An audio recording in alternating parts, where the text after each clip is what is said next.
When she was a kid, Luna aspired to be a superhero. Not the ones in skin-tight suits that could fly, but the ones that identified connections where others didn't. She wanted X-ray vision to observe criminals when they tried to hide from the law, and supersonic hearing to listen in on mischievous talks, then a measure of heightened strength to restrain the guys bigger than her. This was all she craved when she was a child. So she's good. As she became older, her ambitions took a more realistic approach, which seemed in direct opposition to the surreal tone the news took. The facts became the new dystopian fiction. The world grew louder each year, apparently more violent or more visible than the year before.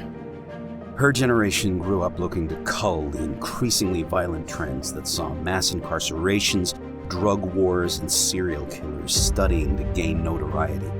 Luna took the analytical route in her quest for justice, feeling more at home processing case files, evidence, and connecting dots. Her cousin, a sister almost, enrolled in the academy and became an officer of the law. Even extended family, no matter how far away, seemed to gravitate towards law enforcement, almost as if it were in their blood. A murderer becomes a serial killer with just 2 more kills, a coworker informed her over scones and coffee one morning. This one had 3 total that day, but that number hit double digits soon enough, accumulating corpses of officers, criminal lawyers, and several field investigators to a growing pile of victims. The news on TV, becoming more unreal as the years ticked on by, ran the blue blood killer story 24/7. Luna knew about the local serial killer, more so than most thanks to all the overtime spent processing corroborative evidence for their many crimes. However, it still felt more like gossip and fabricated plot points. At least, until that phone call made something so artificial an actuality. The call came in the middle of the night, as unexpected as a bullet in the dark. Her cousin, the exemplar of a police officer, had been killed. It was just a tragically common traffic stop gone wrong, or armed robber with a weighted pistol. Maybe Luna could have mourned and pushed on, but it wasn't any run-of-the-mill incident that was so characteristic of headlines. No, it wasn't that, because life had long turned into a phantasmagoric nightmare. Officer Sarah Youngman, revered by all that mattered, died at the hands of the blue blood killer. Who he was, or who they were, remained an enigma despite their murder spree eroding through states, counties, and homes. But more than the long list of confirmed victims and possible connections Luna herself had registered and slept away, this monster killed Sarah. Somehow, that turned the boogeyman into a living, breathing threat. No longer was this tyrant a thing she filed at the end of the day. It wasn't an obsession of the media. He was here, and if not in the literal sense, then definitely in her mind. This realization gnawed at her for months after the real mourning faded. Luna's acceptance stage barely registered before she fell swiftly to anger once again, and it never genuinely went away. Luna craved a name. She wanted to know who killed the sweetest woman in the world, despite so-called dirty cops walking free. Luna needed justice. What was it about her cousin that triggered this killer in the first place? Could it be that she stood for everything a cop should be? A perfect example of morality, protectiveness, mentality, and heart? Officer Youngman was everything demanded in the ones that protected them, and Luna wouldn't allow her memory to fade away as another statistic. Day in and day out, she spent the connections she'd built up through work and rowdy Christmas parties to see if there was something no one else saw. Cop friends that never steered her wrong came up empty-handed. Family members with careers linked closer to the real action knew little else than the papers. Even the old-timers that knew things few else did all but shrugged when she pressed them for clues. She needed leads first, but there were none. So, in a last-ditch effort, she resolved to chew her boss for leeway. Luna did all she could for any little morsel of information, regardless of the fallout. Being an investigations analyst for the district attorney's office had its perks. but it only teased her for all the good it did with building an idea of who this killer was.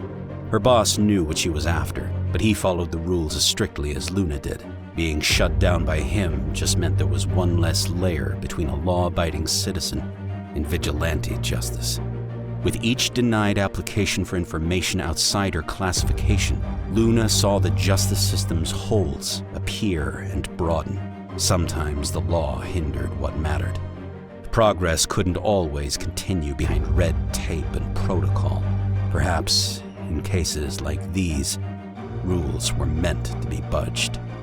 Maybe she couldn't talk her way into databases and case folders. Maybe it wasn't so easy as to read reports on other victims, hoping a eureka moment hit her.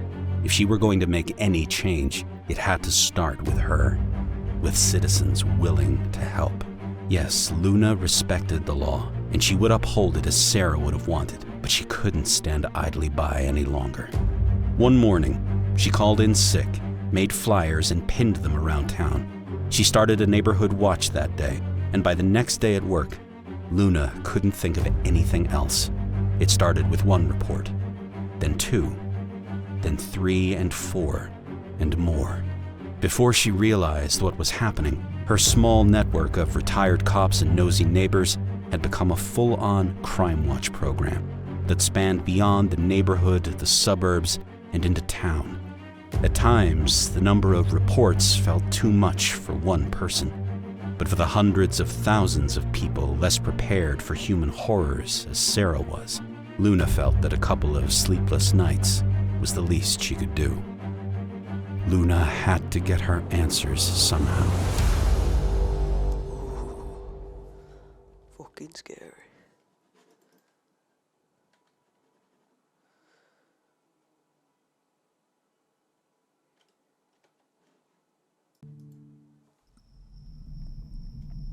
Night one. I should get to my computer and get the night started. The scale looks quite good, you know.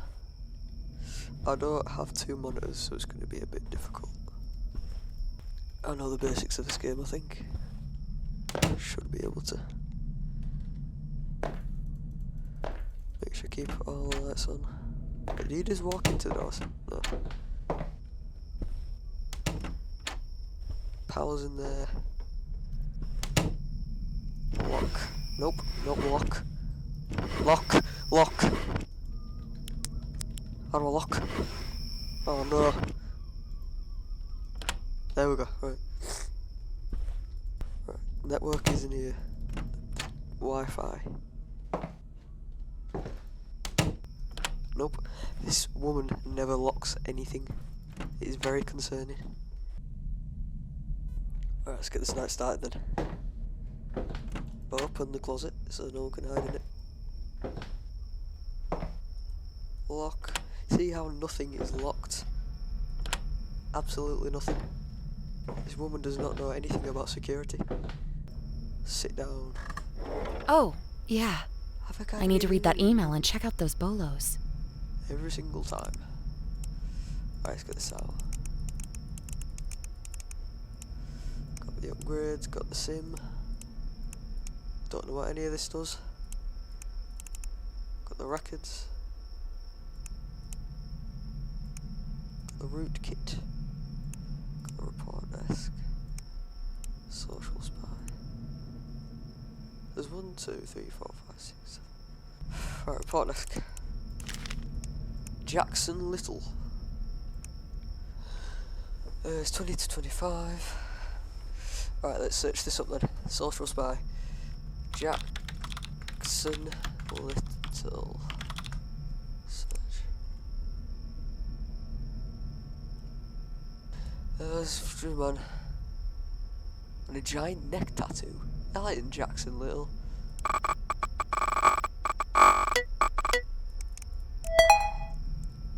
That is not Jackson Little. How to wipe a cell phone's memory. Hard drive. Check his hard drive. Check it. Check his hard drive. How to kidnap someone. Right. Right, yeah, this guy's going down.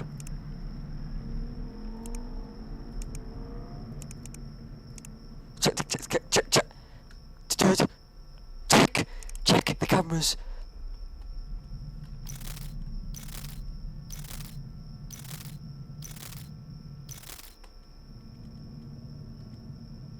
Get up, get up, get up, get up. How do I get up? Get up. Oh, just do my... That's locked, right? Check the cameras. Oh, check the cameras.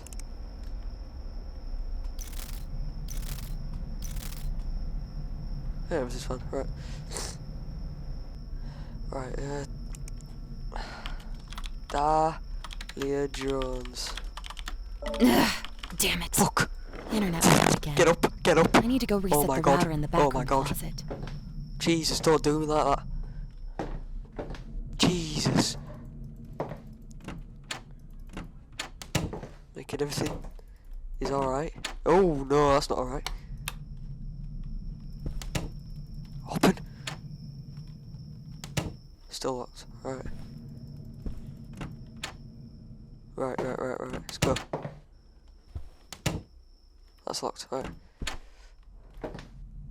Oh, I don't like how it makes me stand here. You just know. Oh my God. Right, get me back to my work, please.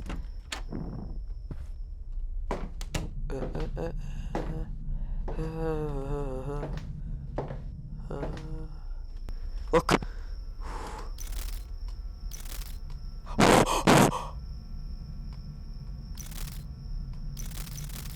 Oh, get up, get up, get up.